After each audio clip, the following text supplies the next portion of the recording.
এরা নবীর উম্মতের দল। এই চারটা জিনিস সমন্বয় করিয়া যদি কেউ তওবা করে, রাহমাতুল লিল আলামিন নবী আমার তিনি বলেন, যে ব্যক্তি তওবা করবে, আত্তাইবু মিনাজ যামবি কামান লা যামবালা, আল্লাহ তাআলা তওবাকারীকে এমন ভাবে ক্ষমা করে দেয় যেন সে বেগুনাহ মাসুম হয়ে যায়। জোরে জোরে বলেন না সুবহানাল্লাহ। আমার যুবক ভাইরা, বৃদ্ধ বাবারা, পর্দার আড়ালের মা বোনেরা শুনো, হযরত রাবিয়া বুসরিয়া রাহমাতুল্লাহি আলাইহির কাছে জগতের কিছু মানুষ আয়েশা বলেন, ও রাবিয়া, আমরা কি বেশি বেশি জিকির করব নাকি ইস্তিগফার করব? হযরত রাবিয়া বুসরিয়া রাহমাতুল্লাহি আলাইহি বলেন, তাওবা হলো, ইস্তিগফার হলো সাবানের মতন, আর জিকির হলো আতরের মতন। তোমার যদি আমল নামায় বেশি গুনাহ থাকে তাহলে আস্তাগফিরুল্লাহ, সবাই বলেন না আস্তাগফিরুল্লাহ, আস্তাগফিরুল্লাহ, আস্তাগফিরুল্লাহ। আয় আল্লাহ আমাকে maaf করিয়া দাও মালিক। আল্লাহর কাছে রাহমাতুল লিল আলামিন দৈনিক 100 বার 80 বার পর্যন্ত ইস্তিগফার করতেন, অথচ নবীর আগে পরে কোনো গুনাহ নাই। আর আমরা যারা আসছি মাহফিলে, আমাদের গুনাহর অভাব নাই, কথা কোন ঠিক কিনা? ইস্তিগফার হলো সাবানের মতন, আর জিকির হলো আতরের মতন। তোমার যদি আমল নামায় গুনাহ কম হয় তাহলে তুমি জিকির করো, লা ইলাহা ইল্লাল্লাহ, লা ইলাহা ইল্লাল্লাহ। রাহমাতুল লিল আলামিন নবী বলেন, মান কানা আখির কালামি লা ইলাহা ইল্লাল্লাহ দাখালাল জান্নাহ। যে ব্যক্তির আখিরি কালিমা হবে লা ইলাহা ইল্লাল্লাহ, সে জান্নাতে প্রবেশ করবে। জোরে জোরে বলেন না সুবহানাল্লাহ। আমার দয়ার মাওলা রে, আমার মায়ার মাবুদ রে, কোথায় গেলে পাবো তোমার ঠিকানা? মাছ বাজারে গেলে আল্লাহ পাওয়া যায় না, তরকারি বাজারে গেলে আল্লাহ পাওয়া যায় না রে যুবক। আল্লাহ ওয়ালাদের দরবারে আলেমদের সোহবতে বসলে, আল্লাহর কথার সামনে বসলে আল্লাহ পাওয়া যায়। চিল্লা বলেন না ঠিক কিনা? এরে নবীর উম্মতের দল, আজকে আমাদের বিড়ি টানার সুযোগ আছে, আজকে আমাদের সিগারেট টানার সুযোগ আছে। আমরা পকেটের ভিতরে সিগারেট রাখতে পারি, তসবিহ রাখতে পারি না, মেসওয়াক রাখতে পারি না। রাহমাতুল লিল আলামিন নবী আমার হাউজে কাউসারের সামনে দাঁড়ায়া উম্মত তোমাকে ডাকবে হাউজে কাউসারের পানি পান করানোর জন্য। ওই দিন টুপি মাথায় না দেওয়ার কারণে, চুল নবীর সুন্নতের তরিকায় না কাটার কারণে, দাড়িগুলা নবীর সুন্নত তরিকায় না রাখার কারণে, এ বান্দা আর্জেন্টিনার মেসির গেঞ্জি করার কারণে, নেইমারের গেঞ্জি পরার কারণে আল্লাহর নবী বলবে, সুহকান সুহকান দূর হয়ে যাও। আলেমরা তোমাদের কাছে বয়ান করছে, আমার আল্লাহর হুকুম মানো নাই, আমি নবীর সুন্নত মানে নাই। যদি একটা সুন্নত জিন্দা করতা, রাহমাতুল লিল আলামিন নবী বলেন, মান তামাসসাকা বিসুন্নতি ইনদা ফাসাদি উম্মতি ফালাহু আজরু মিআতি শাহীদ। একটা সুন্নতের বিনিময়ে আল্লাহ 100 গলা কাটা শহীদের সওয়াব দান করে। যখন সুবহানাল্লাহ। আমার যুবক ভাইয়েরা, আসুন আমরা প্রত্যেকই ফরজের পাশাপাশি সুন্নতের প্রতি মনোযোগী হয়। রাজি আছেন ইনশাআল্লাহ? কারা কারা রাজি? নারে তাকবীর। আল কোরআনের আলো, কোরআন সুন্নাত যেখানে, বিড়ি টানা যেখানে, লিল্লাহি তাকবীর। আল্লাহ কবুল করুক, বলে আমিন। মুহতারাম হাজিরিন, যতটুকু কথা বলছি আমার তিনটা সূরতের মধ্যে এক নম্বর আয়াতের মধ্যে সূরত ছিল বান্দা দুনিয়ায় আসতে চাবে আবার নেক আমল করতে চাবে, আল্লাহ বললেন সুযোগ নাই। দুই নম্বর আয়াতের মধ্যে আল্লাহর বান্দা বলছে আল্লাহ আমার সময় থাকলে কিছু দান করতাম, আমি নেককার হয়ে যাইতাম, আল্লাহ বলেন আখিরে মাসআলা সুযোগ নাই। তিন নম্বর সূরত বান্দা গুনাহ করতে করতে করতে করতে এক সময় যখন মৃত্যু চলে আসবে বলবে আল্লাহ এখন আমি তওবা করতে চাই, আল্লাহ বলে টাইম নাই। কথা কোন ঠিক কিনা? নবী মুহাম্মদুর রাসূলুল্লাহ সাল্লাল্লাহু আলাইহি ওয়াসাল্লামের জামানাও এমন একটা ঘটনা ঘটছে। সুবহানাল্লাহ। এক সাহাবী অনেক কালো বয়স হয়েছে কিন্তু বিয়ে করে না। নবীকে তুমি বিয়ে করো না কেন? আমি এত গরিব, চেহারার সৌন্দর্য না, আমার কেডা মাইয়া বিয়ে দিবে? আল্লাহর নবী বললেন আমি তাকে দেখতেছি না, এই শহরের সবচেয়ে ধনাঢ্য এক ব্যক্তি, তার একটা যুবতী সুন্দরী মেয়ে আছে, যাও তাকে গিয়া বলবা যে আমি বিশ্বনবী তার কন্যাকে তোমার কাছে বিবাহে দেওয়ার জন্য প্রস্তাব দিয়েছি। কন্যা সুবহানাল্লাহ। বাবা তো প্রস্তাব পেয়ে মাথা গরম, এই গরিব কালো বেড়ার কাছে মায়া বিয়া দেবো। কিন্তু মেয়েটা ছিল নেককার, পরহেজগার, তাকওয়াওয়ালা। মেয়ে বলতেছেন আব্বা আপনি দেখতেছেন কালো কুচ্ছি ছেলে আমার জন্য বিবাহের প্রস্তাব নিয়ে আসছে, কিন্তু আপনি খেয়াল করেন নাই প্রস্তাবটা কে পাঠিয়েছে? মদিনার রাসূল। কন্যা সুবহানাল্লাহ। সর্বশেষ বিয়ে হয়ে গেছে। বাসর রাত্রে জিহাদের ডাক শুনে ওই সাহাবী জিহাদের ময়দানে শহীদ হয়ে জান্নাতের মালিক হয়ে গেছে। জোরে বলেন আল্লাহু আকবার। মুহতারাম হাজিরিন, আমি যে কথাটা আপনাদেরকে বুঝাইতে যাচ্ছি, যখন ওই মাদ্রাসার গরিব ছাত্রটা বড় লোকের মেয়ে বিয়ে করবে মনে মনে সংকল্প আঁকছে, বন্ধুদের কাছে বলছে, কিছু বন্ধু ঠাট্টা করে বলে তুই যে বড় লোকের মাইয়া বিয়ে করবে কতটুকু আগাইছস? তো সে বলতেছে মোটামুটি অর্ধেক ফাইনাল হয়ে গেছে। কিভাবে? যে তোমরা তো জানো বিবাহ দুইটা জিনিসের মধ্যে, এক হলো ইজাব আর কি কবুল, দুই জিনিসের মধ্যে বিবাহ সমাপ্ত। কথা কোন ঠিক কিনা? আর আমরা বানাইছি আড়াইল্লাহ, ফিরাইল্লাহ, গায়ে হলুদ, এরপরে আবার কি বউনে ঘুরতে গেলে এটার কি হানিমুন। কথা কয় না, সব ফেরেশতা মনে, কিচ্ছু জানেন না আপনারা। বিবাহ কিন্তু দুইটা জিনিসের মধ্যে, ইজাব আর কবুল। তো সে বলতেছে আমি তো মোটামুটি রাজি, ওই দিক থেকে শুধুমাত্র রাজি হইলে তো বিয়া হয়ে যাবে। এর কথাটা এত সহজ মনে হয় যে বড় লোকের মাইয়া এর বিয়া দেওয়ানোর জন্য একবারে হের কাছে এসে ফইরা রয়েছে। কথা এমন বোঝা যায় কিনা? তো আমরাও কিছু এমন শ্রোতা আছি জান্নাতে যাবেন নি, হুজুর যাবো না মানি আল্লাহু আকবার, অথচ হে আজকে সারাদিন নামাজ পড়ে নাই। কথা কয় না কেন?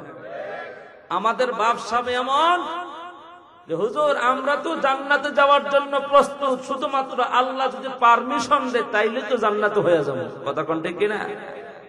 এতটা সোজা না জান্নাত।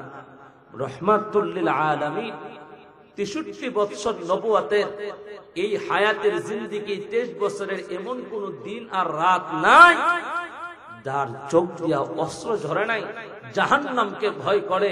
আল্লাহর নবী এত কান্না করেছেন, এত ইবাদত করেছেন। আম্মা আয়েশা বলেন রাতের বেলায় স্বামী আর স্ত্রী একই বিছানায় শুইতে গিয়েছি, রাত্রের বেলায় মশকের পানি পড়ে বিছানা ভিজে গেছে, ভেবে উঠে দেখি না রাহমাতুল লিল আলামিন নবীর চোখের পানি দিয়া ঘর বাইসা গেছে। আর জোরে বলেন না আল্লাহু আকবার। আমাদের কপাল কত খারাপ, আমরা কাঁদি কোথায় জানেন? ওই যে চাষটলের মধ্যে বসে বসে কান্দি। কেন? চাষটলের মধ্যে মুরব্বী বাবা বসে বসে টেলিভিশন দেখতেছে, তো একদিন হঠাৎ কান্না করে। দোকানদার জিজ্ঞাসা কি আপনি কান্দেন কেন? আমি কাঁদি এই যে যুবতী নায়িকাটা বিবাহ বসল, নায়ক যে মারা গেল, এই মহিলাটা কার কাছে বিয়া বই বই টেনশনে আমি কান্দি। নাউজুবিল্লাহ কইতেন।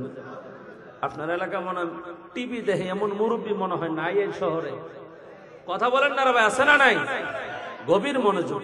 আমি 3টা সূরত আল্লাহর পবিত্র কোরআন থেকে, যেহেতু তাফসীর মাহফিল, আল্লাহ তাআলা বলেন মানুষ যখন অন্তিম মুহূর্তে মুমূর্ষ অবস্থায় শুয়ে থাকে তখন মানুষের ভিতরে 3টা কথা, 3টা আবেগ, 3টা চাওয়া ঘুরপাক খাইতে থাকে, কিন্তু কারো কাছে মুখ খুলে এই কথাগুলা বলতে পারে না।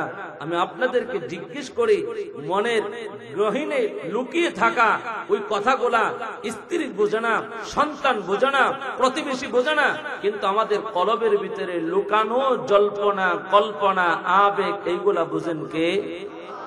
একটু মহাব্বত আল্লাহর নামটা উঁচু করে বলেন না, জানেন কে? আমাদের রব তো এমন এক আল্লাহ, সূরাতুল মুলকে আল্লাহ তাআলা বলে, ওয়াসিররু কওলাকুম আও বিজহারু বিহি ইন্নাহু আলীমুম বিযাতিস সুদূর।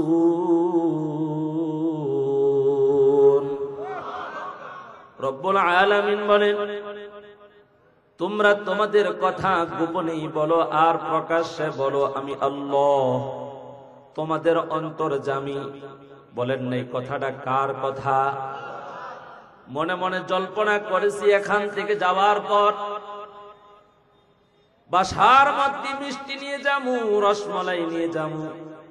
সন্তান জানে না, বিবি জানে না আমি কি নিয়ে ঘরের ভিতরে প্রবেশ করব। কিন্তু দোকানে যাওয়ার আগে আমি যে মনে মনে সংকল্প করেছি, বলেন আমাদের অন্তরের কথাটা বোঝার যোগ্যতা রাখেন কে? আল্লাহ তাআলা বলেন, গোলাম তাফসীরের ময়দানে আসছো, কে কোন নিয়তে এখানে আসছো আমি আল্লাহ জানি।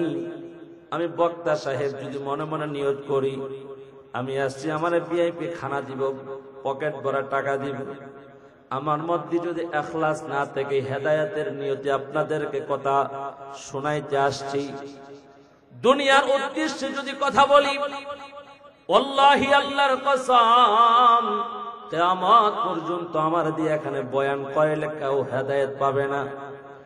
আপনারা যারা আসছেন যদি বলেন আমরা চেয়ারম্যান সাহেবের কথা শোনার জন্য আসছি, আমরা রাজনৈতিক দল করি, ও যুবক, মাওলানা হাফেজ মোহাম্মদ সাদেক আলী ভাই বলছি, এই নয়ানগর ইসলামী যুব সমাজ সামাজিক অনেক কাজ করে। আমি যুবকদেরকে কেন্দ্র করে বলি, যুবক টেকনাফ থেকে তেতুলিয়া, রূপসা থেকে পাতুরিয়া, ভারতবর্ষে আমি সফর করি। আমাদের বয়ানগুলা যুবকরা দিলের কান লাগায় শুনেন, আমাদের সাথে মেসেজে কথা বলেন, আমাদেরকে দাওয়াত করেন। যুবক সামাজিক এত কাজ করো কেন? সামাজিক ভাবে তোমরা কি মর্যাদাপূর্ণ হওয়ার জন্য? আল্লাহর কসম তাম দেশের মানুষ যদি তোমাদেরকে ভালো বলে, তোমাদেরকে ভদ্র বলে, তোমাদেরকে সামাজিক বলে, তোমাদেরকে সম্মানী বলে, আল্লাহর নামের শপথ, আল্লাহর কাছে যদি আল্লাহর মানদণ্ডে ইমানদার না হইয়া, নেককার না হইয়া যদি মৃত্যুবরণ করো, তুমি সামাজিক হয়ে মরতে পারো, ইমানদার হয়ে মরতে পারো নাই। তুমি সম্মানে হয়ে মরতে পারো, নেককার হয়ে মরতে পারো নাই। সামাজিক কাজ যদি একটাও না করো, ঈমান আনার পর আমার রবের হুকুম যদি মেনে চলো, আল্লাহর কসম 33 বছরের তাফসীরের প্রয়োজন নাই। 33 বছরের যৌবনকালের ইবাদত জান্নাতের জন্য যথেষ্ট হবে। কথা বলেন ঠিক কিনা? আমার কথাটা অনেকে কষ্ট পাইবে, একটু চিন্তা করবেন। কেন আমার অভিজ্ঞতা থেকে আমি দেখছি এই দেশের মধ্যে যত তাফসীর হয়, আপনারা দেখছেন যে এলাকার মুরব্বীদের উদ্যোগে ইসলামী মহাসম্মেলন আছে, এমন যুব সমাজ, এদের উদ্যোগে তাফসীর হয়, এদের উদ্যোগেই ইসলামী মহাসম্মেলন হয়। কিন্তু বড় আফসোসের বিষয় হলো যুব সমাজ তাফসীর করার আগের দিনও বেনামাজি ছিল, তাফসীরের পরের দিনও যুবক বেনামাজি। বলেন না এমন না বেনামাজি আছে না? আমার যুবক ভাইরা শ্রদ্ধার সাথে বলি, সম্মানের সাথে বলি, আল্লাহর জন্য মহব্বত করি রে যুবক।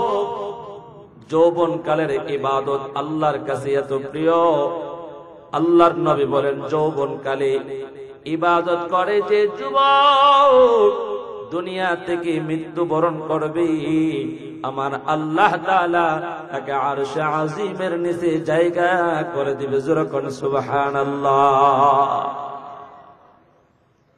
আমি যে আয়াতে কারিমা আপনাদের সামনে তেলাওয়াত করেছি, সরাসরি আল্লাহর কোরআন থেকে কিছু কথা বলবো। যুবক, আমার মুরব্বী বাবারা, পর্দার আড়ালের মা বোনেরা, সময় যদি থাকে টেলিভিশনটা বন্ধ করে বারান্দায় আসেন। নয়নপুরের কথা নয়, আল্লাহর কোরআন সূরাতুল মুমিনুন 99 এবং 100 নম্বর আয়াতে কারিমা তেলাওয়াত করেছি।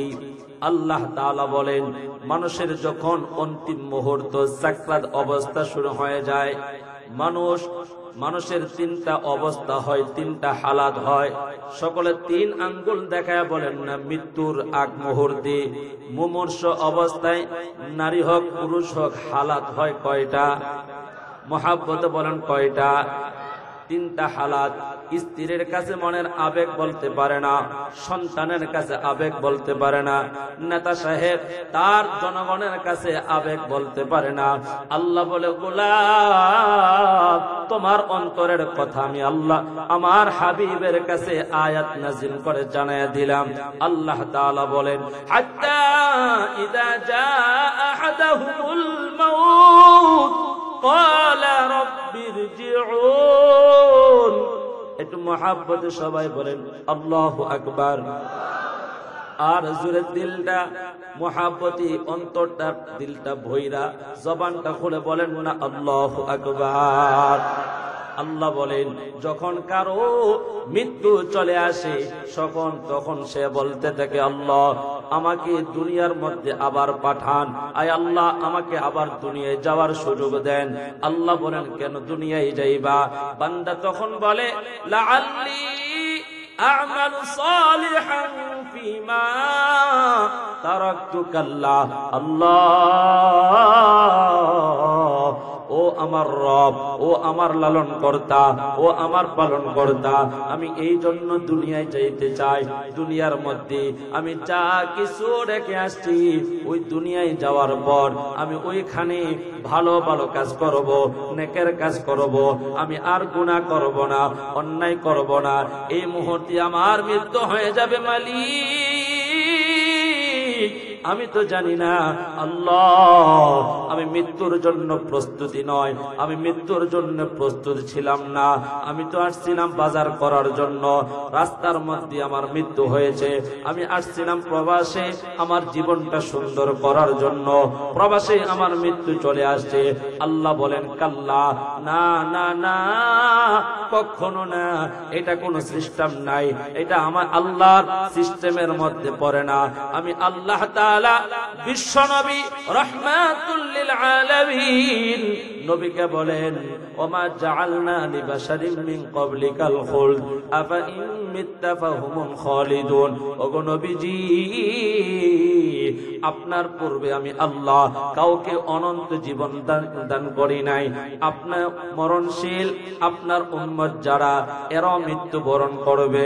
ইন্নাকা মাইয়িতুন ওয়া ইন্নাহুম মাইয়িতুন। ওগো নবীজি, আপনার যখন মৃত্যু হয়ে যাবে, আপনার উম্মতরা কি মৃত্যুবরণ করবে না? না না না, ও পয়গম্বর, ওমা জাআলনা লিবাশারিন মিন ক্বাবলিকাল খুলদ আফা ইন মিত্তা ফাহুমুল খালিদুন। আপনার পূর্বে কেউ দুনিয়ার মধ্যে থাকতে পারে নাই, আপনার যখন মৃত্যু হয়ে যাবে, আপনার পরেও এই দুনিয়ার মধ্যে কেউ থাকতে পারবে না। সবাই বলেন না, দুনিয়া থাকার জায়গা নাকি? না না না, দুনিয়া থাকার জায়গা না। বান্দা বলবে, আল্লাহ আমাকে দুনিয়ায় পাঠান। আল্লাহ বলবে, না, কখনো না, কাল্লা, তোমাকে আর দুনিয়াতে পাঠানোর কোনো সিস্টেম নাই। এটা এমন এক জায়গা, এখানে আসা যায় আর যাওয়া যায় না। আল্লাহ বলেন, কাল্লা ইন্নাহা কালিমাতুন হুয়া কাইলুহা। সে যে বলছে এটা একটা কথার কথা, মাত্র আমার কাছে বলছে, এর কথার আবদার রাখার মতন আমার কাছে কোনো সিস্টেম নাই। আল্লাহ তাআলা বলেন, ওমি ওয়ারাইহিম বারযাখুন ইলা ইয়াউমি ইউবআসুন। এই যে তোমাদের কবরের জগৎ, এটা আলমে বরজখ। এখানে তোমরা ওই দিন পর্যন্ত থাকবে যেই দিন তোমাদেরকে পুনরায় হয়, আবার জীবিত না করা হবে, কিয়ামত পর্যন্ত এই জায়গার মধ্যেই থাকবে। এই আয়াতের মধ্যে আমরা বান্দার কাছ থেকে দুইটা কথা পাইলাম। এক নাম্বার কথা, বান্দা মরার পর আবার দুনিয়ায় আসতে চায়, আসার পর কি করতে চায়? বলে লাআল্লি আমাল সলিহা, আমি নেকের কাজ করতে চাই, আমি গুনার কাজ ছাড়তে চাই। এর নবীর উম্মতের দল ৫৬,০০০ বর্গ মাইলের ভিতরে পাড়ায় পাড়ায় মহল্লায় মহল্লায় যত মসজিদ আছে, জুমার বয়ান, তাফসীরের মধ্যে আলেমদের বয়ান, সবাই একটা কথাই বলে, গুনাহ ছাড়তে পারলে, নেক আমল করতে পারলে আল্লাহ তোমাদেরকে জান্নাত দিবে। জোরে জোরে বলেন না সুবহানাল্লাহ। কিন্তু আমরা বড় নাফরমান, আমাদের দিল বড় শক্ত, আমরা আল্লাহর কোরআন এর আয়াতের তাজিম সম্মান, কোরআন আমরা মানি না।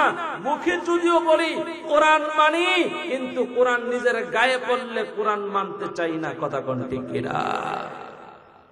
কষ্ট পেয়েছেন আপনারা? আমরা সবাই মাহফিলে আসলে, তাফসিরে আসলে স্লোগান দেই যে কোরআন সুন্নাহর আলো সব জায়গাতে জালো, কিন্তু সমাজে যখন কোরআন দিয়ে সমাজ ব্যবস্থা, রাষ্ট্রীয় ব্যবস্থা, আমাদের সব জায়গায় কোরআন দিয়ে যদি আমরা বলি পরিচালনা করো, এক শ্রেণীর মুনাফিকরা বলে এরা মৌলবাদী। কথা কোন ঠিক কিনা? আমার যুবক ভাইরা দিলের কান লাগায় কথাগুলো শ্রবণ করেন। মৃত্যু এমন আদেশ, এমন এক হুকুম, আল্লাহ তাআলা বলেন বান্দারে মৃত্যু থেকে পলায়ন করা যায় না, মৃত্যু থেকে বাঁচানো যায় না, পলায়ন করার কোনো জায়গা নাই, বাঁচারও কোনো সিস্টেম নাই। কথা কোন ঠিক কিনা? মরণ থেকে যতই পালাও, মরণ তোমায় নিবিগিরি, যদিও সুদূর আকাশ প্রাণে লোকাও সেটাই লাগিয়ে সিঁড়ি। নদী পথে নৌকা চালায় ওরে মাঝি ভাই, বেলা ডুবার আগে আমি ওপার যেতে চাই। ডুবে গেলে বেলার আর ওঠে না, ভেঙ্গে গেলে মেলার আর জমে না। যৌবন কাল চলে গেলে আর যৌবন কালে উপনীত হইবা না। এর নবীর উম্মতের দল, এখনো সময় আছে, তওবা করো, আল্লাহর কাছে কান্না করো। আল্লাহ জীবনের গুনাহগুলি মাফ করিয়া দাও। আর নামাজ বাদ দিব না, আর রোজা বাদ দিব না, মিথ্যা কথা বলবো না, মা বাবাকে কষ্ট দিব না রে যুবক, আলেমদের সাথে বেয়াদবি করব না। তাফসীরে যেরকম ভাবে নিজেকে সম্পৃক্ত করেছি, ইবাদতেও নিজেকে সম্পৃক্ত করে আমরা জান্নাতে যাইতে চাই। কথা বলেন ঠিক কিনা? মৃত্যুর সময় মানুষের দুইটা কথা, একটা হলো আল্লাহ, আবার দুনিয়ায় আমরা যাইতে চাই। দুনিয়ায় গিয়ে কি করতে চায়? ভালো কাজ করতে চায়। আল্লাহ বলেন তোমাকে যতটুকু সময় দিয়েছি এই সময় তোমার জন্য সীমাবদ্ধ, আর তোমার জন্য দুনিয়ার হায়াতে সময় দেওয়া এটা আমার বিধানে কি নাই। কথা কোন ঠিক কিনা? কষ্ট হইতেছে আপনাদের? সূরাতুল মুনাফিকুনের মধ্যে আল্লাহ তাআলা বলেন আরেক শ্রেণীর মানুষ মৃত্যু শয্যায় আল্লাহর কাছে বলেন আল্লাহ তাআলা তাদের কথাগুলো পবিত্র কোরআনে এইভাবে তুলে ধরলেন, وَأَنفِقُوا مِمَّا رَزَقْنَاكُم مِّن قَبْلِ أَن يَأْتِيَ أَحَدَكُمُ الْمَوْتُ فَيَقُولَ رَبِّ لَوْلَا أَخَّرْتَنِي إِلَى أَجَلٍ قَرِيبٍ فَأَصَّدَّقَ وَأَكُن مِّنَ الصَّالِحِينَ।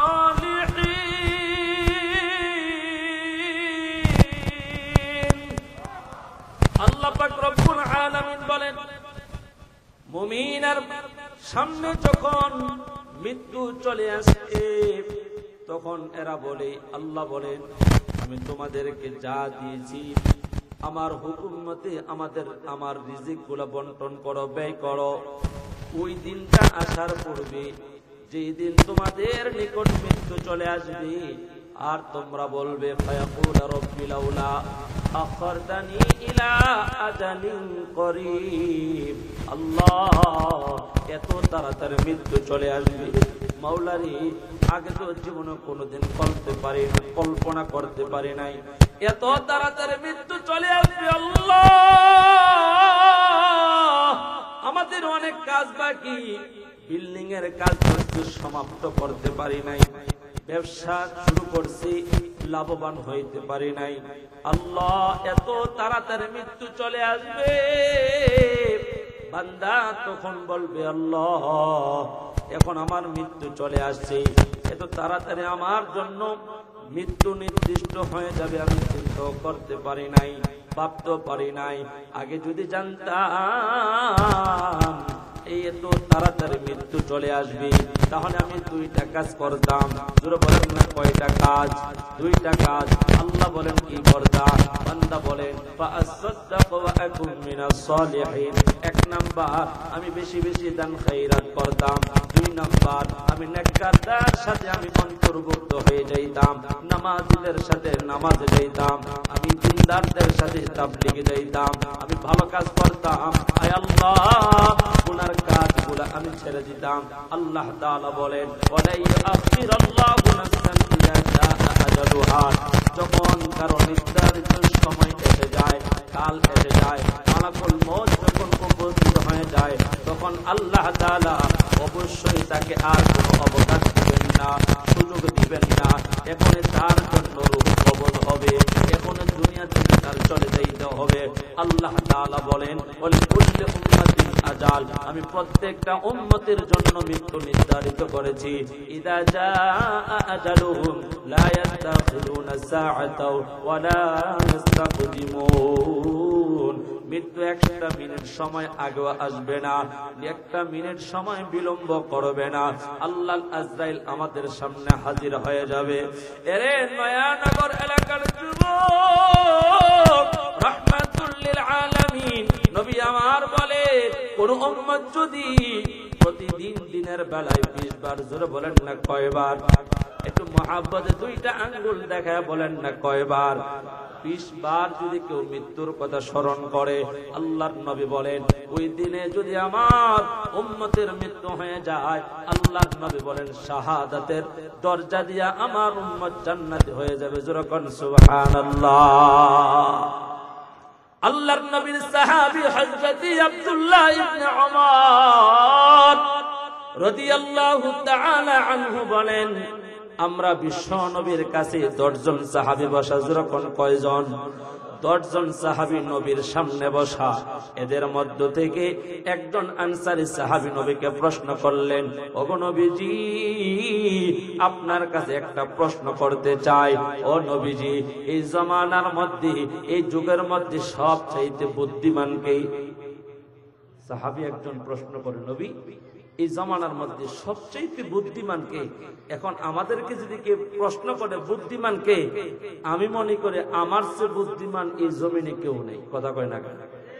আল্লাহর নবী কাদেরকে বুদ্ধিমান বলছে বলবো? মনোযোগ আছে আপনাদের? বলবো রাহমাতুল লিল আলামিন নবী আমার।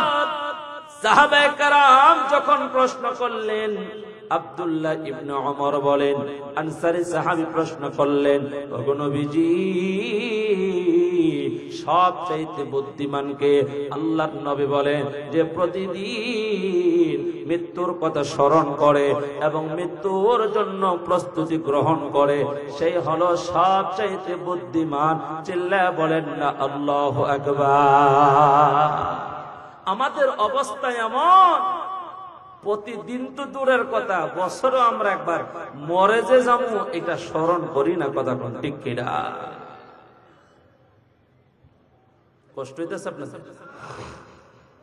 আমাদের কাজ কর্ম বলে আমরা যে মরবো এই কথাটাই যেন আমরা ভুলে গেছি। কথা কোন ঠিক কিনা? অথচ মরণ এক সেকেন্ড সময় আপনার আমার জন্য বিলম্ব করবে না। আচ্ছা বলেন, এই যে এখানে আসছি, এখান থেকে যাওয়ার কোন গ্যারান্টি আমাদের কাছে আছে? কথা বলেন না, সুস্থ অবস্থায় বাড়ি যাওয়ার গ্যারান্টি আমাদের আছে? আমাদের মৃত্যুটা কখন হবে, কোন অবস্থায় হবে বলেন, একজন জানেন, তিনি কে? হঠাৎ আজরাইল পাঠাইয়া তোরে নিতে পারে তোলিয়া, কিসের আশায় রইলি রে মন মালিক রে বলিয়া, ও তুই মানিক রে বলিয়া। একটু মহাব্বত বলেন, আমাদের সকলের মালিকে। ধন সম্পদ পাইয়া হাতে করলি জমিদারি, ক্ষমতার অহংকারে করলে বাহাদুরি, ও তুই করলে বাহাদুরি। ও তোর রেশমি পোশাক সোনার আংটি, ও তোর রেশমি পোশাক সোনার আংটি, নেবে স্বজনরা কুলিয়া। সবাই বলেন, কিসের আশায় রইলি রামন মালিকের বলিয়া। আমাদের মালিকে ক্ষণে ক্ষণে কবরে ডাকে, আইরে আমার বাড়ি, মাটির উপর থাকবি রে তুই দিন দুয়েক চারি, ও তুই দিন দুয়েক চারি। আসতে তোর হবে একই দিন, আসতে তোর হবে একই দিন, সাদা কাফন পরিয়া। কিসের আশায় রইলি রে মন মালিক রে বলিয়া। আল্লাহকে বলে যাও না মুমিন, আল্লাহকে ভুলে যেও না। রাস্তার ধারের পুকুর আমার আল্লাহর নামের জিকির করে, গাছ আল্লাহর নামের জিকির করে, মাছ আল্লাহর নামের জিকির করে, কিন্তু সৃষ্টির শ্রেষ্ঠ ইনসান হয়া আমরা আল্লাহর নামের জিকির করি না, আল্লাহর নামের তাসবিহ পড়ি না, তওবা ইস্তিগফার করি না। এর নবীর উম্মতের দল, এখন সময় আছে, এখন যদি তওবা না করো, আল্লাহর কসম মৃত্যুর আগ মুহূর্তে মালাকুল মউত যখন চলে আসবে, ওই অন্তিম মুহূর্তে তওবা করলেও আল্লাহর কাছে কবুল হবে না।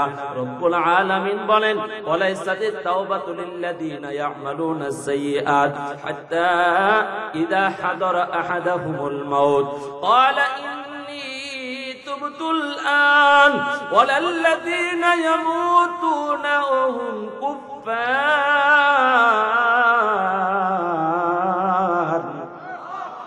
উলাইকা আ'তাদনা লাহুম আযাবান আলীমা। আল্লাহ পাক রব্বুল আলামিন বলেন, তাদের তওবা কবুল হবে না রে মুমিন যারা পাপের কাজ করতে থাকে। এমন একটা সময় তার সামনে আজরাইল চলে আসে, তখন ওই আল্লাহর বান্দা বলে, আল্লাহ ক্বালা ইন্নী তুবতুল আন, এই মুহূর্তে আমি তওবা করতেছি রে মালিক, আর জীবনে নামাজ ছাড়ব না। ও এলাকার মুসলমান, ও ভাটারা থানার মুসলমান, নগরের যুবক ভাইয়েরা, বৃদ্ধ বাবারা, পর্দার আড়ালের মা বোনেরা, আমরা যখন লাইফ সাপোর্ট থেকে আমাদের মাকে বাড়িতে আনি, আব্বাকে বাড়িতে আনি, তখন মসজিদের ইমাম দিয়া, হুজুরে দিয়া তওবা করাইতে চাই অনেকেই, কথা কোন ঠিক কিনা? গতকাল আমি জামালপুর দেওয়ানগঞ্জে যাব মাহফিল করার জন্য। আমার মসজিদের একজন সরকারি চাকরিজীবী, সে আয়েশা জোহরের নামাজের পর বলে, হুজুর একটু চলেন। আমি বললাম কোথায়? বলে বাসার মধ্যে আমার শ্বশুর আব্বা মুমূর্ষ অবস্থা, জবান দিয়ে কথা বলতে পারে না, শ্বাস নিঃশ্বাস নিতে তার কষ্ট হয়, একটু দোয়া করবেন, তওবা পড়াবেন। ওই মুহূর্তে তওবা করলে আল্লাহর কাছে কবুল হবে না, কারণ হলো যৌবনের ক্ষমতা চলে গেছে, বার্ধক্যতা উপনীত হইয়া আল্লাহর বান্দা এমন একটা অবস্থা হয়ে গেছে, চাইলেও সে গুনাহ করতে পারবে না। এর নবীর উম্মতের দল, আমার যুবক ভাইয়েরা, বৃদ্ধ বাবারা, পর্দার আড়ালের মা বোনেরা, দিলের কান লাগা কথাগুলো শোনো। যৌবন থাকা অবস্থায় তওবা করতে হবে, গায়ের মধ্যে শক্তি থাকা অবস্থায় তওবা করতে হবে, যেন তওবা করার পর নেক আমলগুলো করা যায়। নবীর সাহাবী হযরত আলী রাদিয়াল্লাহু তাআলা আনহু, নাম শুনছেন? ফাতেমার স্বামী আলী, হযরত হাসান হুসাইনের আব্বাজান রাদিয়াল্লাহু তাআলা আনহুম। আলীকে প্রশ্ন করা হলো তওবা কাহাকে বলে? হযরত আলী বলেন 6টা জিনিস একত্রিত করলে তওবা হয়। যেরকম কয়টা? আপনাদের মনোযোগ আছে নি? একটু মহাব্বতে, আল্লাহর মহাব্বতে এদিকে তাকান। আমি আর লম্বা সময় নেব না, অল্প সময়ের মধ্যে আমি ছেড়ে দেব। কয়টা জিনিস একত্রিত করলে তওবা হয়? একটু 6 আঙ্গুল দেখায় বলেন না কয়টা? আজকে শুধু শুনবেন নাকি এগুলা করবেন ইনশাআল্লাহ? একটু উঠান না, হাত উঠান না। কয়টা? 6টা জিনিস একত্রিত করলে তওবা হয়। এটা কার কথা? হযরত আলী রাদিয়াল্লাহু তাআলা আনহুর কথা। জোরে বলেন না কার? হযরত আলী রাদিয়াল্লাহু তাআলা আনহু বলেন তাওবাতুন নাসুহা। আল্লাহ তাআলা পবিত্র কোরআনের মধ্যে বলেন ইয়া আইয়ুহাল্লাযীনা আমানু তুবু ইলাল্লাহি তাওবাতান নাসুহা আসা রাব্বুকুম আন ইউকাফিরা আনকুম সাইয়্যাতিকুম ওয়া ইউদখিলাকুম জান্নাতিন তাজরি মিন তাহতিহাল আনহার। যেই মুমিন তাওবাতুন নাসুহা করবে আল্লাহর কাছে গুনার জন্য লজ্জিত হবে, একটু মহাব্বতে মায়া লাগায় ডাক দেন না ইয়া আল্লাহ। এইভাবে না, এইভাবে না, দরদ মাখা কণ্ঠে যেভাবে মারে মা কয়া ডাক দিলে সন্তানের কাছে চলে আসে। আরে মার যে আমার আল্লাহর এত মায়া। আশরাফ আলী থানভী রাহমাতুল্লাহি আলাইহির খলিফা, পাকিস্তানের করাচি বাড়ি, ডাক্তার আব্দুল হাই রহমাতুল্লাহি আলাইহি বলেন আল্লাহর এত দয়া, আমার আল্লাহর এত মায়া। ওরে করাচির মানুষ, পাকিস্তান শহরে, পাকিস্তান রাষ্ট্রে করাচি শহরের পাশে একটা সমুদ্র আছে। সমুদ্রের 2টা গুণ আছে, একটা হলো জোয়ার আর একটা হলো ভাটা। কথা কোন ঠিক কিনা? আল্লাহর বান্দা ডাক্তার আব্দুল হাই রহমাতুল্লাহি আলাইহি, তার কাছে কিছু মানুষ আসতো। তিনি তওবার নসিহত করতে গিয়ে এই উপমা দিতেন। তিনি বলেন করাচি শহরের সমস্ত ডাস্টবিনের ময়লা, সমস্ত নর্দমার ময়লা, বাসা বাড়ির ময়লা নদীর মধ্যে ফালানো হয়। সকালবেলা সবাই ময়লার গাড়ির ময়লাগুলা যখন নদীর মধ্যে ফালায়, তুরাগ নদীর মধ্যে ফালায়, ফালায় কি ফালায় না? শীতলক্ষ্যা নদীর মধ্যে ফালায়। জোয়ারের পানি যখন আসে তখন ময়লা সবাই পালায়। বিকাল বেলা যখন ভাটা পড়ে যায়, সমস্ত ময়লাগুলা ভাটার সাথে উধাও হয়ে যায়। পরের দিন সকাল বেলা যখন আবার জোয়ারের পানি নদীর কিনারায় আসে, তখন পানিটা স্বচ্ছ থাকে, সুন্দর থাকে। কথা বলেন ঠিক কিনা? সামান্য একটা নদী, এই নদীর যদি এত বড় গুণ, এতগুলা ময়লা হজম করার ক্ষমতা রাখে, এর নবীর উম্মতের দল, আমার আল্লাহর নামের রহমান নামের দরিয়া কত বড়, আমার আল্লাহর গফফার নামের দরিয়া কত বড়। তামাম পৃথিবীর নাফরমানেরা আল্লাহকে যদি ডাকে আল্লাহ, জীবনে গুনাহ করছি আর গুনাহ করব না রে মালিক, একটু মহাব্বত বলেন না তওবা কবুল করার মালিক কে? আমল নামার গুনাহ মাফ করার মালিক কে? মদিনার নায়ক হলেন, প্রেসিডেন্ট হলো হযরত ওমর রাদিয়াল্লাহু তাআলা আনহু। মদিনার প্রেসিডেন্ট থাকা অবস্থায় আল্লাহর একজন বান্দা 70 বছর তার হয়ে গেছে, আমল নামার মধ্যে গান গাইতে গাইতে গাইতে গাইতে এমন পরিমাণ গুনাহ তার আমল নামায় জমা হয়েছে। ও মুরব্বী বাবারা, ও যুবক ভাইয়েরা, দিলের কানটা লাগায় কথাগুলো শোনো। আব্বার কথা বলি না রে যুবক, 70 বছর যখন আল্লাহর বান্দা হয়ে গেছে, যৌবনে ভাটা পড়ে গেছে, ইন মুস্তারজিকিন ফারজুকলা আলা মিন মুবতালিন ফাওয়াফিহু। ও বান্দা, কার ক্ষমার দরকার আমি আল্লাহর কাছে চাও, আমি আল্লাহ তোমাকে ক্ষমা করে দেব। আল্লাহ 7 আসমান পাড়ি দিয়া প্রথম আসমানে আয়েশা বান্দারে ডাকে, কার রিজিকের দরকার আমি আল্লাহর কাছে চাও, আমি আল্লাহ তোমার রিজিকের ভান্ডার খুলে দিব। কার বিপদ আছে আমি আল্লাহর কাছে চাও রে মুমিন, আমি আল্লাহ তোমার মুসিবত দূর করে দিব। একটু জবান খুলে বলেন না সুবহানাল্লাহ। ওই আল্লাহ এখন আছে না নাই? মুহাব্বতে বলেন না আমাদের মুসিবত দূর করার মালিক কে? রিজিক দেওয়ার মালিক কে? আমাদের গুনাহ মাফ করার মালিক কে? আল্লাহর বান্দা কাঁদে, আল্লাহর বান্দাটাকে আল্লাহ 70 বছর পর্যন্ত গুনাহ করছি, তোমার চিনি নাই, এখন তোমার কাছে আসছি, আয় আল্লাহ আমার মতন নাদান, আমার মতন নিমুখ খারাম আর কেউ নাই, তোমাকে খুশি করার জন্য আসি নাই, তোমার ইবাদত করার জন্য আসি নাই, আল্লাহ আসছি তো আমার প্রয়োজনে, আমার রিজিকের প্রয়োজন, 3 দিন পর্যন্ত খাবার খাই না, আল্লাহ তুমি যার কণ্ঠ আছে তারও খাওয়াও, যার কণ্ঠ নাই তার খাবারের ব্যবস্থা করে দাও, আমার জন্য একটু রিজিকের ব্যবস্থা করো মালিক। এমন একটা ডাক আমার আল্লাহকে দিছে, আল্লাহর কুদরতি অন্তরে জোশ মারিয়া যায়। আল্লাহ ডেকে ডেকে বলে ওমর যাও, জান্নাতুল বাকির মধ্যে আমার একটা বান্দা আমার কাছে রিজিক চায়, ওমর যাও তার চাহিদাগুলো পূরণ করে দাও। আল্লাহর বান্দা কান্দে আর আল্লাহর কাছে হাত উঠাইয়া ডাকে।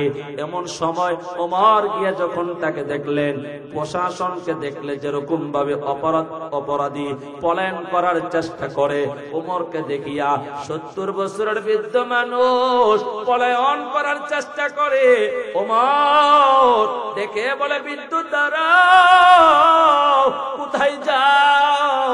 ওই বৃদ্ধটাকে বলে ওমর আমি যে এখানে আসছি, মক্কা মদিনার কেউ জানে না, আরবের সব দরজা বন্ধ হয়ে গেছে, ওমর তুমি কিভাবে জানলা? হযরত ওমর রাদিয়াল্লাহু তাআলা আনহু বলেন বৃদ্ধ তুমি যে মালিকের কাছে রিজিক চাইছো, তোমার আল্লাহ আমি ওমরকে পাঠাইছি তোমার জরুরত পুরা করে দেওয়ার জন্য। আল্লাহু আকবার করে বলেন।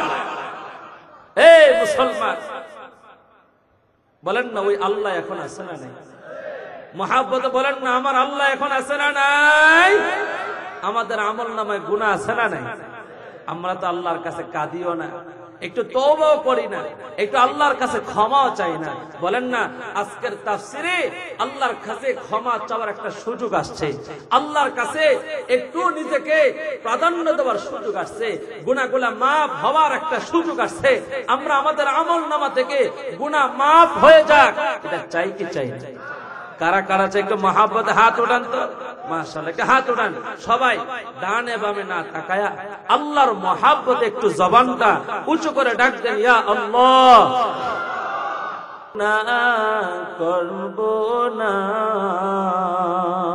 মুরব্বী বাবা ডাক দেন না, আল্লাহ গুনাহ করছি,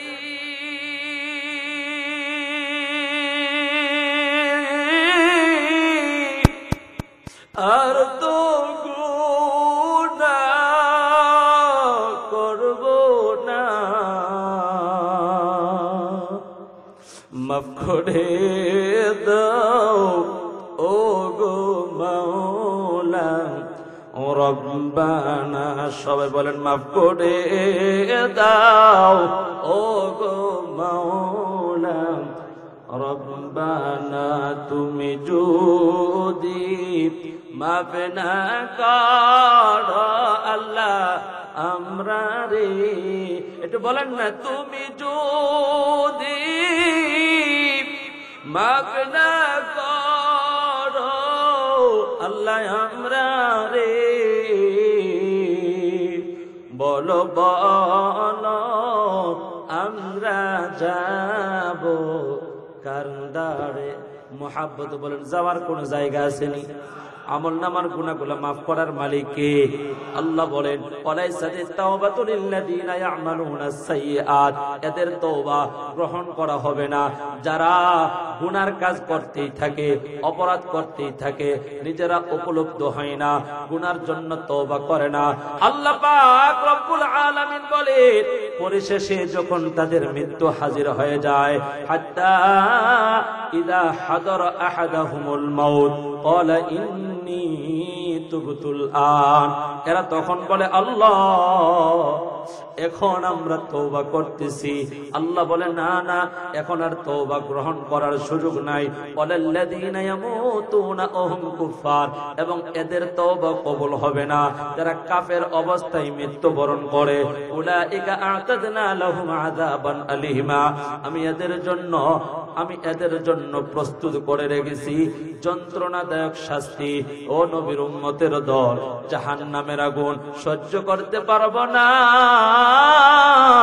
আজকের মাহফিলে যদি আমরা 6টা জিনিস একত্রিত করিয়া তওবা করি, আল্লাহর নবীর সাহাবী হযরত আলী রাদিয়াল্লাহু তাআলা আনহু বলেন 6টা জিনিসকে একত্রে সমন্বয় করিয়া তওবা করলে তওবাতুন নাসুহা, আল্লাহর কাছে তওবা কবুল হয়ে যাবে। আসা রাব্বুকুম আইয়ুকাফিরু আনকুম, আশা করা যায় আল্লাহ তোমাদের গুনাহগুলো মার্জনা করে দিবেন, তোমাদেরকে জান্নাতে প্রবেশ করাবেন, যে জান্নাতের তল দেশের মধ্যে জান্নাতের নহর প্রবাহিত। এর নবীর উম্মতের দল, 1 নাম্বার হলো গুনাহ করার পর নিজে শর্মিন্দা হওয়া, অনুতপ্ত হওয়া, আয় আল্লাহ এই কাজটা করে ফেলছি, এটা করা আমার উচিত হয় নাই। 2 নাম্বার হলো আল্লাহর যত ফরজ ওয়াজিব বিধান আছে, নামাজের মধ্যে 5 ওয়াক্ত নামাজ, ঈদের নামাজ, আমার ভাইয়েরা এই যে আল্লাহর হুকুম বিতিরের নামাজ, এই ওয়াজিব নামাজ যারা ছেড়ে দিয়েছি পুনরায় এইগুলা আবার কাজা করা। 3 নাম্বার হলো কাউকে হাতে অথবা মুখে যদি কষ্ট দিয়ে থাকি ক্ষমা চেয়ে নেওয়া। 4 নাম্বার হলো কারো সম্পদ, কারো টাকা যদি আত্মসাৎ করে থাকি পুনরায় তাকে ফিরাইয়া দিয়া তওবা করা। 5 নাম্বার হলো নিজেকে যেভাবে দৃঢ়তার সাথে গুনাহ করতে দেখেছে, এই আল্লাহর বান্দা দৃঢ়তার সাথে ওয়াদা করবে আর এই কাজগুলো করব না। 6 নাম্বার হলো পুনরায় যেভাবে আগে নিজেকে পাপের কাজে শামিল দেখেছে এখন নিজেকে নেকের কাজে শামিল দেখবে, নামাজ পড়বে, রোজা রাখবে, যাকাত দিবে, হজ আদায় করবে, ভালো কাজ করবে, মিথ্যা কথা বলবে না, আলেমদের সাথে বেয়াদবি করবে না, মা বাবার সাথে বেয়াদবি করবে না। এরা নবীর উম্মতের দল। এই 4টা জিনিস সমন্বয় করিয়া যদি কেউ তওবা করে, রাহমাতুল লিল আলামিন নবী আমার তিনি বলেন যে ব্যক্তি তওবা করবে আত্তাইবু মিনাজ যামবি কামান লা যামবালা, আল্লাহ তাআলা তওবাকারীকে এমন ভাবে ক্ষমা করে দেয় যেন সে বেগুনাহ মাসুম হয়ে যায়। জোরে জোরে বলেন না সুবহানাল্লাহ।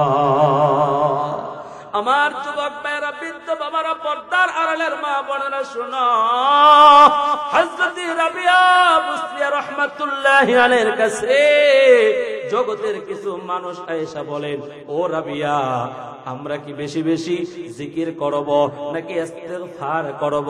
হযরত রাবিয়া বুসরিয়া রাহমাতুল্লাহি আলাইহি বলেন, তাওবা হলো, ইস্তিগফার হলো সাবানের মতন, আর জিকির হলো আতরের মতন। তোমার যদি আমল নামায় বেশি গুনাহ থাকে তাহলে আস্তাগফিরুল্লাহ, সবাই বলেন না আস্তাগফিরুল্লাহ, আস্তাগফিরুল্লাহ, আস্তাগফিরুল্লাহ। আয় আল্লাহ আমাকে maaf করিয়া দাও মালিক।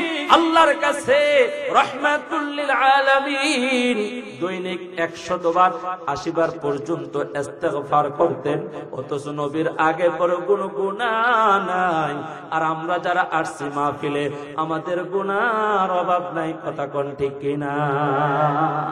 ইস্তিগফার হলো সাবানের মতন আর জিকির হলো আতরের মতন। তোমার যদি আমল নামায় গুনাহ কম হয় তাহলে তুমি জিকির করো লা ইলাহা ইল্লাল্লাহ, লা ইলাহা ইল্লাল্লাহ। রাহমাতুল লিল আলামিন নবী বলেন, মান কানা আখির কালামি লা ইলাহা ইল্লাল্লাহ দাখালাল জান্নাহ, যে ব্যক্তির আখির কালিমা হবে লা ইলাহা ইল্লাল্লাহ সে জান্নাতে প্রবেশ করবে। জোরে জোরে বলেন না সুবহানাল্লাহ। আমার দয়াল মাওলা রে, আমার মায়ার মাবুদ রে, কোথায় গেলে পাবো তোমার ঠিক ঠিকানা। মাছ বাজারে গেলে আল্লাহ পাওয়া যায় না, তরকারি বাজারে গেলে আল্লাহ পাওয়া যায় না রে যুবক। আল্লাহ ওয়ালাদের দরবারে আলেমদের সোহবতে বসলে, আল্লাহর কথার সামনে বসলে আল্লাহ পাওয়া যায়। চিল্লা বলেন না ঠিক কিনা? এরে নবীর উম্মতের দল, আজকে আমাদের বিড়ি টানার সুযোগ আছে, আজকে আমাদের সিগারেট টানার সুযোগ আছে। আমরা পকেটের ভিতরে সিগারেট রাখতে পারি, তসবিহ রাখতে পারি না, মেসওয়াক রাখতে পারি না। রাহমাতুল লিল আলামিন নবী আমার হাউজে কাউসারের সামনে দাঁড়ায়া উম্মত তোমাকে ডাকবে হাউজে কাউসারের পানি পান করানোর জন্য। ওই দিন টুপি মাথায় না দেওয়ার কারণে, চুল নবীর সুন্নতের তরিকায় না কাটার কারণে, দাড়িগুলা নবীর সুন্নত তরিকায় না রাখার কারণে, এ বান্দা আর্জেন্টিনার মেসির গেঞ্জি করার কারণে, নেইমারের গেঞ্জি পরার কারণে আল্লাহর নবী বলবে সুহকান সুহকান দূর হয়ে যাও। আলেমরা তোমাদের কাছে বয়ান করছে, আমার আল্লাহর হুকুম মানো নাই, আমি নবীর সুন্নত মানে নাই। যদি একটা সুন্নত জিন্দা করতা, রাহমাতুল লিল আলামিন নবী বলেন মান তামাসসাকা বিসুন্নতি ইনদা ফাসাদি উম্মতি ফালাহু আজরু মিআতি শাহীদ। একটা সুন্নতের বিনিময়ে আল্লাহ 100 গলা কাটা শহীদের সওয়াব দান করে। যেরকম সুবহানাল্লাহ। আমার যুবক ভাইয়েরা, আসুন আমরা প্রত্যেকই ফরজের পাশাপাশি সুন্নতের প্রতি মনোযোগী হয়। রাজি আছেন ইনশাআল্লাহ? কারা কারা রাজি? নারে তাকবীর। আল কোরআনের আলো, কোরআন সুন্নাহ যেখানে, বিড়ি টানা যেখানে, লিল্লাহি তাকবীর। আল্লাহ কবুল করুক, বলে আমিন। মুহতারাম হাজিরিন, যতটুকু কথা বলছি আমার 3টা সূরতের মধ্যে 1 নম্বর আয়াতের মধ্যে সূরত ছিল বান্দা দুনিয়ায় আসতে চাবে আবার নেক আমল করতে চাবে, আল্লাহ বললেন সুযোগ নাই। 2 নম্বর আয়াতের মধ্যে আল্লাহর বান্দা বলছে আল্লাহ আমার সময় থাকলে কিছু দান করতাম, আমি নেককার হয়ে যাইতাম, আল্লাহ বলেন আখিরে মাসআলা সুযোগ নাই। 3 নম্বর সূরত বান্দা গুনাহ করতে করতে করতে করতে এক সময় যখন মৃত্যু চলে আসবে বলবে আল্লাহ এখন আমি তওবা করতে চাই, আল্লাহ বলে টাইম নাই। কথা কোন ঠিক কিনা? এই জন্য আসুন আমরা প্রত্যেকেই মৃত্যু আসার আগে নেকের কাজ, দান, সদকা, ইবাদত করি। রাজি আছেন ইনশাআল্লাহ? এই তাফসীরটা প্রতি বছর হোক, আমরা সবাই চাই কি চাই না? এই সবাই চাই কি চাই না? তাফসীরের জন্য কিছু টাকা পয়সা আপনারা দিয়ে থাকেন, আলহামদুলিল্লাহ। এই বছরও দিয়েছেন, কেউ 5,000, 2,000, 1,500 টাকা। আমি মুসাফির মানুষ, আপনাদের জন্য দোয়া করব। আমার ভাই মাওলানা ওবায়দুর রহমান হুজাইফি আসছেন, বয়ান করবেন, দোয়া করবেন। আমি ভাই আসার আগে 5টা মিনিট সময় আপনাদের কাছ থেকে নিতে চাই। আল্লাহর কসম, এখন যেই ব্যক্তিরা উইঠা চলে যাবে মনে করবেন শয়তান তার বাহির থেকে সিগুল লাগা টানা শুরু করছে।